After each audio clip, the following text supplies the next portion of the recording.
Happy Halloween, everybody, here at Regan's Core Sports Network for Halloween special for you here.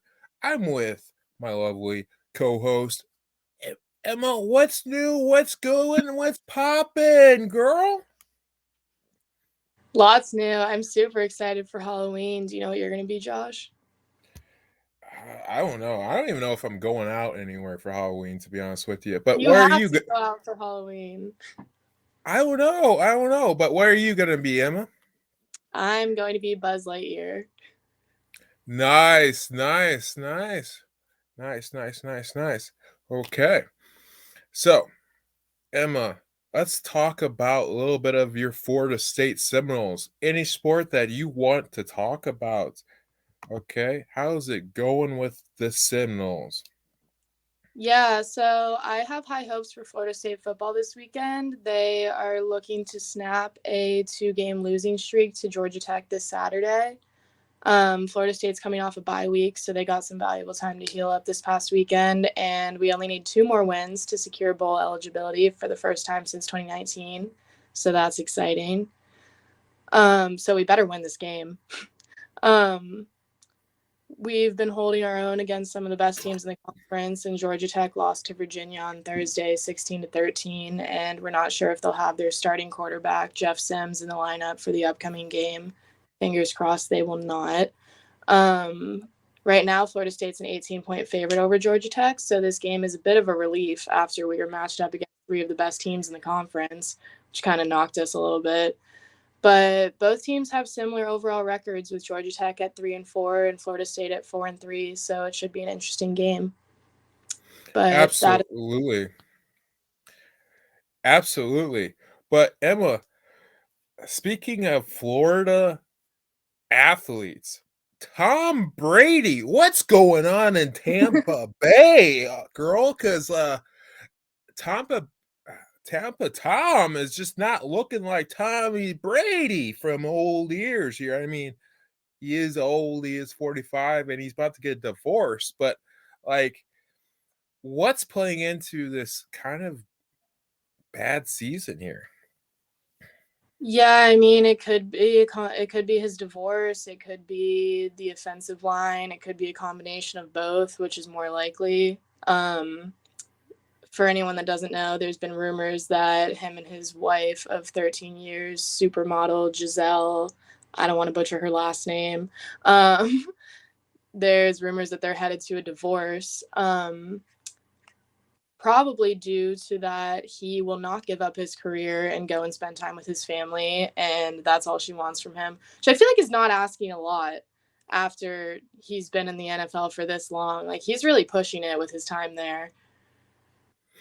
Yeah, I mean, Peyton Manning. Let's just use Peyton Manning as an example. Okay, he his ability kind of wavered, so he had an easy decision on his hands. But Brady, it's like part of it, I get it because he can still do it, but the other part is like, don't you want to be on top when you know you can still do it? Yeah, exactly. Have Like, you quit while done you're ahead.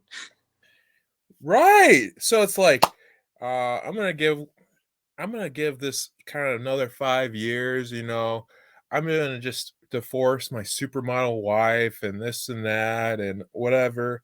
It must be good for Tom Brady because if you could just throw that away, 13 years of marriage, I mean, for possibly 5 years, possibly 2 years, possibly one more year. I mean, is it really worth it in the long run, or is it just, I don't know, is it just like,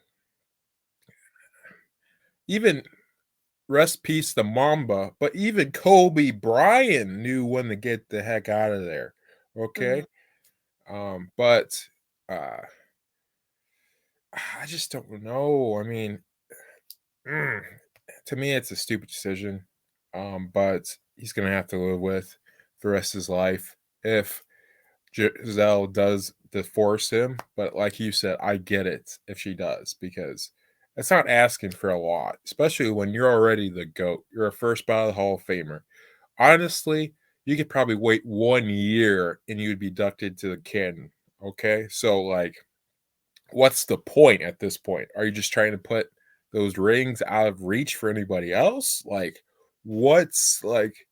Are you trying to be Bill Russell of the NFL? Like, what are you doing here? Yeah, no, exactly. Like, personally, I would divorce him just because, like, she's given up so much to be with him and, like, hasn't worked so she can take care of everything at home while he goes and wins Super Bowls and, like, love Tom Brady, but he's giving off I peaked in high school and I'm not going to let it go vibes.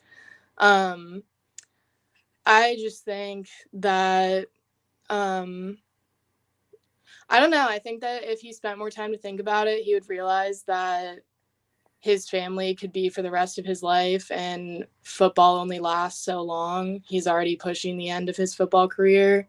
So I don't understand the decision here, but I'm not in his head, so maybe there's more to it.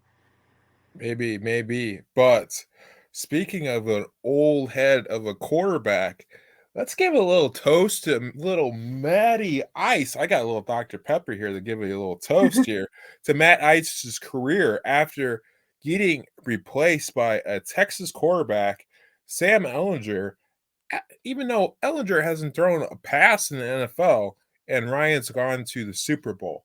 So, as a Colts fan, I give you a toast to Matty Ice, but it's been a short time.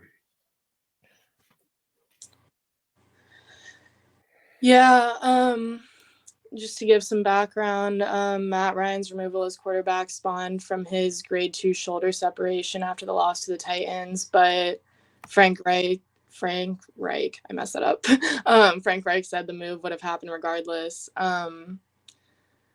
I think that it's mostly due to his contract because if he ends up getting injured this season or before March to the point where he can't pass a physical, they're going to be in debt to him $17.2 million. So I just don't think it's worth the risk for them at this point. Yeah, I don't either. Especially, let's see what Sam has.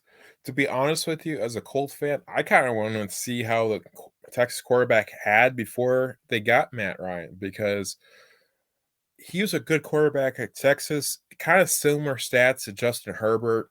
Mhm. Just wasn't the same type of quarterback. It was more, he was a little bit shorter. It was this and that. A little lesser of numbers from his days as a Longhorn and Herbert's as a Duck. But to me, they have similar styles, similar arm kind of, but he just hasn't had a chance with Carson Wentz coming last year, with Matt Ryan coming this year. And he was on the practice squad, so he was elevated for this reason because they've probably seen his growth throughout practice. But also, this could be a play for Bryce Love or for CJ Stroud, to be honest with you. Looking at where they are in the division and everything like that, they probably figured like they were going to get blown out in the playoffs, so they might as well tank. They could two strategies could go either way. So either way, it could be beneficial in the long run to get rid of Matt Ice. I think he was a placeholder to begin with, but Yeah. but I don't know. I don't know.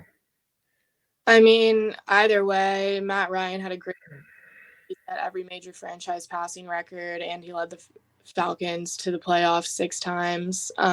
He also had the seventh most passing yards in the NFL. So, cheers to Matt Ryan. Sad to see him go, but I think unfortunately this is coming to the close of his career because they're just looking for new blood at this point, and he's too much of a risk for them. Absolutely. Somebody on Monday night put it perfectly. If Frank Wright has given up with on you, then your career is pretty much over because he's one of the most favorable quarterback gurus in the NFL. Uh, and plus, he's on the hot seat himself. Okay, in Indianapolis, being a good coach that he is, I'll be sad to see Frank Wright go, but I know there's a couple Colts fans that want him to go. But anyway, speaking of old heads and records that people don't want to be kind of associated with the king, with this and that. I love me some Kareem Abdul-Jabbar, okay? But he does not want his record getting broke by King James. Emma, explain why one of the greatest sky hooks, one of the greatest individuals in the game of basketball, doesn't want the king to break his record this year.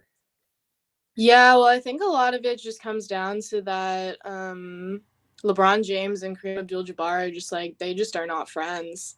And James has said before that they have no relationship. Magic Johnson wants them to, and he wishes that he could facilitate it, but maybe eventually. I think right now it's just going to be a hard pill to swallow for Kareem because James is going to break the record on his same team in his same city.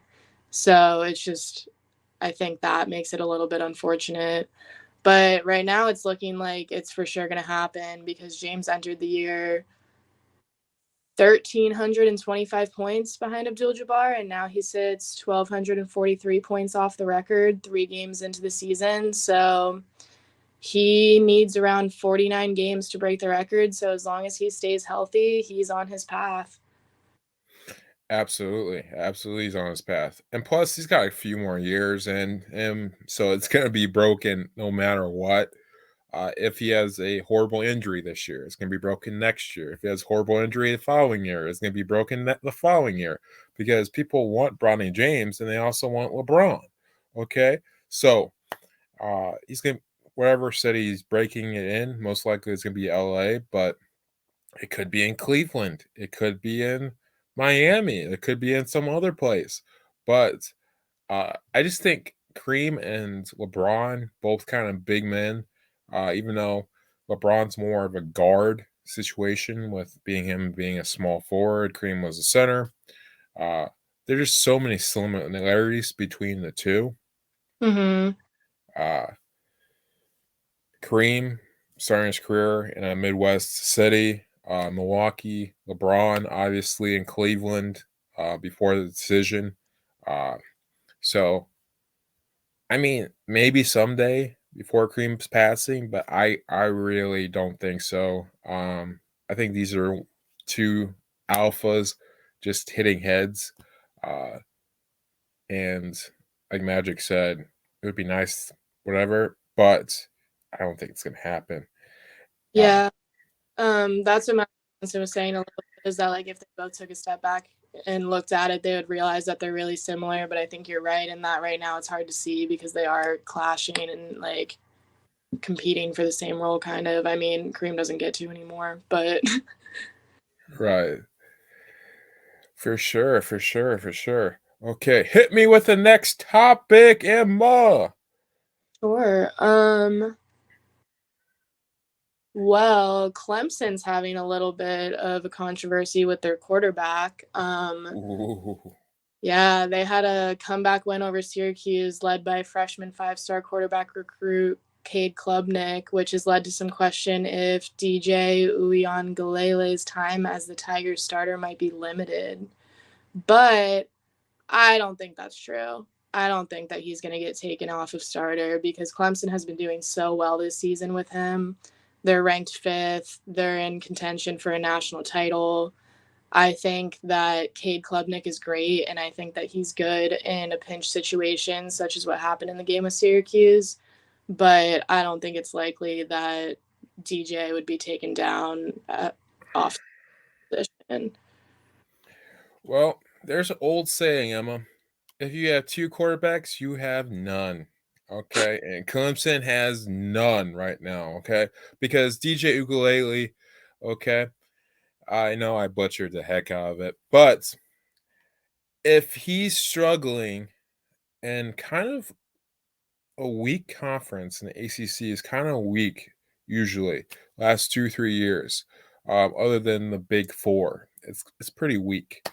So if he's struggling in that conference and then plays a Notre Dame that's like reviving and goes into the playoffs, that's not a great look for Clemson. That's a recipe of getting blown out in the playoffs by like a Alabama, a Georgia, a Tennessee. Who would thought we would be talking about Tennessee possibly blowing out Clemson? Okay, but that's kind of the path they're on, and I think Dabo sees it, but he's just got too much faith in the big guy, the big fella. Okay, and I think that's going to be Clemson's downfall this year. To be honest with you, because as a Notre Dame fan, I want DJ playing in South Bend. I want him in South Bend. So I'm not gonna like be like, oh, you should put the freshman in, because if I say that, then they probably will put the freshman in South Bend, and then they beat Notre Dame by 30. Okay. But if it's DJ, it's going to be a close game. It's just he's not that quarterback that you've seen in Clemson that makes these huge runs in the playoffs. He's not a Watson. He's not a Trevor Lawrence. I think the freshman is. Um, and I think he's got that it factor. Looking against NC State when he came in, that game turned on a dime. Okay. They were struggling. He came in, it was lights. Okay. And I feel like that's similar thing that happened last week, where Syracuse was just their defense was just better than the offense. And then the quarterback came in, backup was just like lights. They came back, boom. Uh, and if he can,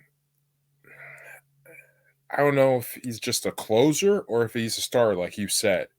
But the kid has that it factor. Yeah, he definitely has something special about him. I think the only reason why I think it's iffy if they take a chance on him to be a starter is just because of like he might have an it factor, but he also has a lack of experience compared to DJ because he is a freshman. Um, but coming up, Clemson's games aren't as hard as the past. They off week and then they're at Notre Dame and Mm-hmm. Louisville at home, Miami at home, South Carolina at home. So with those games being a little bit less challenging, maybe they will put Klubnik in there and see how he can do and give him that experience to be able to be their starter. Absolutely, absolutely. Because Notre Dame Stadium used to be one of those places where you don't put a freshman in, but since the ticket prices and everything like that, they let anyone in.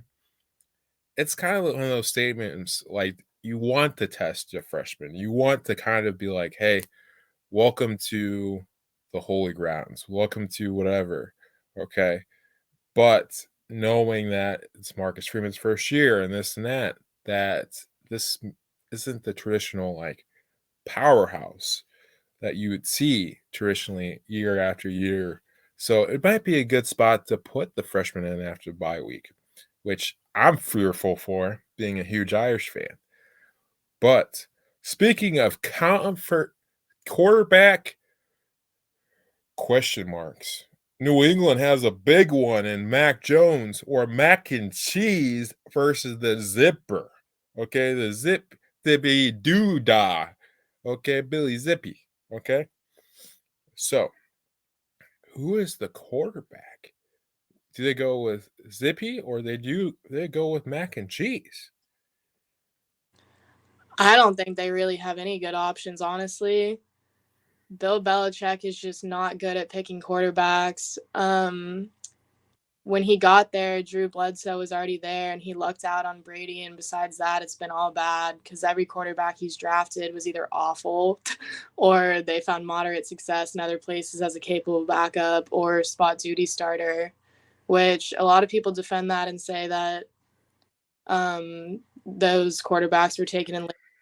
So that's why they're not as good. But that's Belichick's decision to take quarterbacks deep into the draft when he could be taking them earlier. Absolutely. And the one he did, he just benched for a Western Kentucky hilltopper. Okay. And so, like, where's the valuation here? Because Mac Jones is still a young cat. If you're that worried about his health, why don't you go with the hot hand? Uh, because he's been balling for you. Fantasy purposes, I'm glad you didn't because the Bears were on fire, okay? But but it's just a question mark. Why would you put Mac Jones in that situation if you don't think he's ready? Yeah, I don't know. Matt Jones started after returning from that left ankle sprain, and he was bad. Brian Hoyer started the season as Jones's backup, and he was placed on injured reserve after a concussion. He was never good.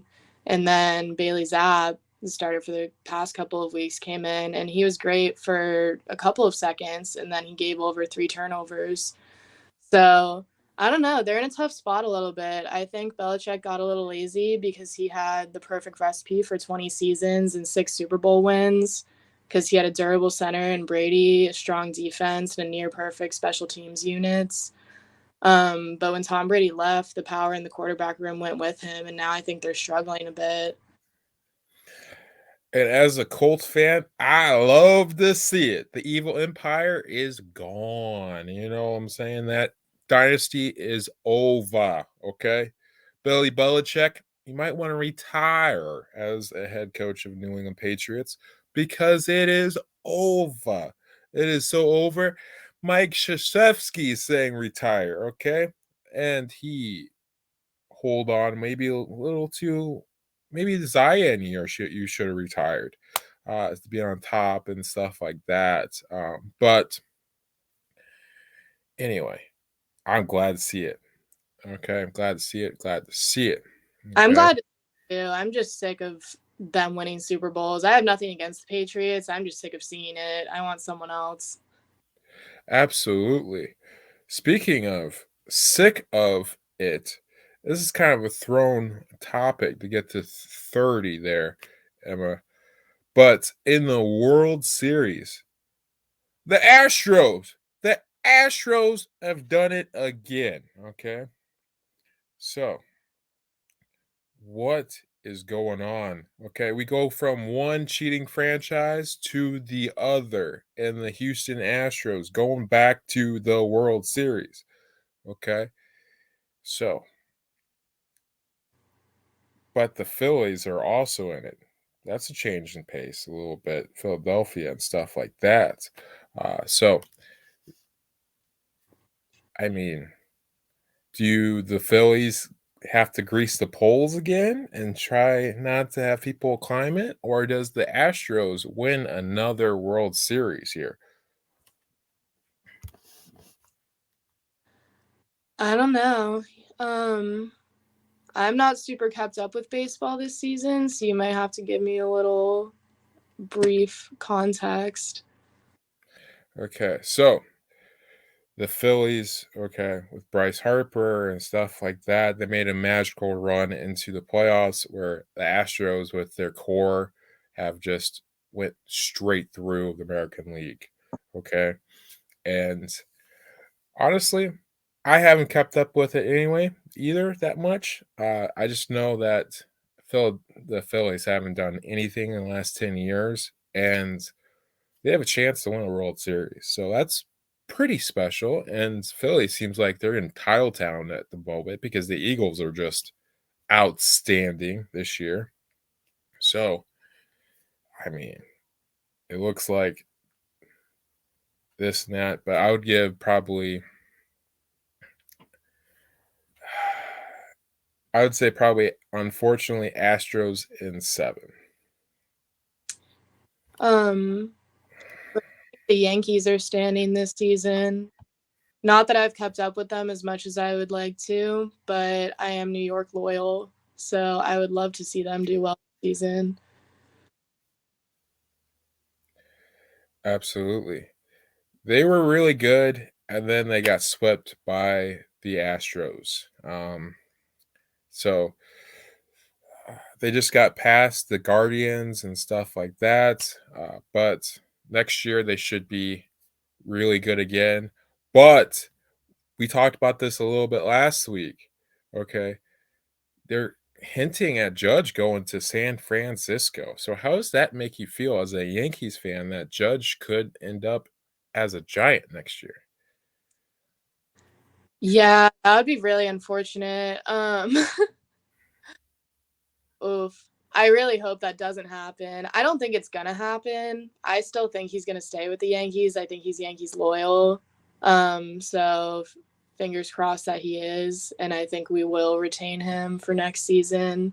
But you never know anything, so could happen, and that would be unfortunate. Absolutely, absolutely.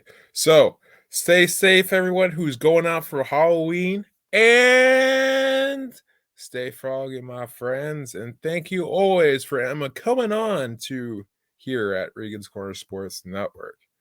Of course. Thank you for having me. You're welcome.